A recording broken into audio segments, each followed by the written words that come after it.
തിരക്കഥ എഴുതുമ്പോഴേ അച്യുതൻ നായരായി മനസ്സിലുണ്ടായിരുന്ന നടനായിരുന്നു തിലകൻ. പക്ഷെ തിലകന് ആ സമയം ഈ ചിത്രത്തിന് നൽകാൻ ഡേറ്റ് ഇല്ലായിരുന്നു. വർണ്ണം, ചാണക്യൻ എന്നീ ചിത്രങ്ങളുടെ വർക്കുകളിലായിരുന്നു തിലകൻ.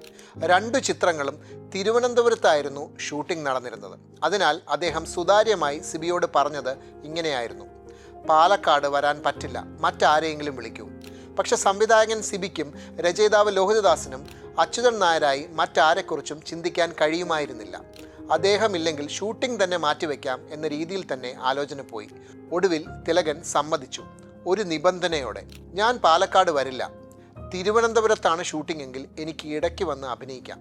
അങ്ങനെ വെള്ളായണി, വെള്ളയമ്പലം, കാലടി, ആര്യനാട് തുടങ്ങിയ സ്ഥലങ്ങൾ അവസാന നിമിഷം ഫൈനലായി. എന്നിട്ടും ക്ലാഷുകൾക്ക് ഒരു കുറവുമില്ലായിരുന്നു. നവോദയയിൽ സിബിയോടൊപ്പം ജോലി ചെയ്ത ആളാണ് ചാണക്യൻ്റെ സംവിധായകൻ TK രാജീവ് കുമാർ. അങ്ങനെ രാജീവിൻ്റെ കൂടെ സഹായത്തോടെ തിലകൻ്റെ ഡേറ്റുകളിൽ അല്ലറ ചില്ലറ അഡ്ജസ്റ്റ്മെൻറ്റുകൾ നടത്തി. 25 ദിവസത്തെ ഷൂട്ടിംഗ് ആയിരുന്നു പ്ലാൻ ചെയ്തത്. സമയപരിധി കാരണം ലൊക്കേഷൻ മാറ്റങ്ങൾ വളരെ കുറവ്.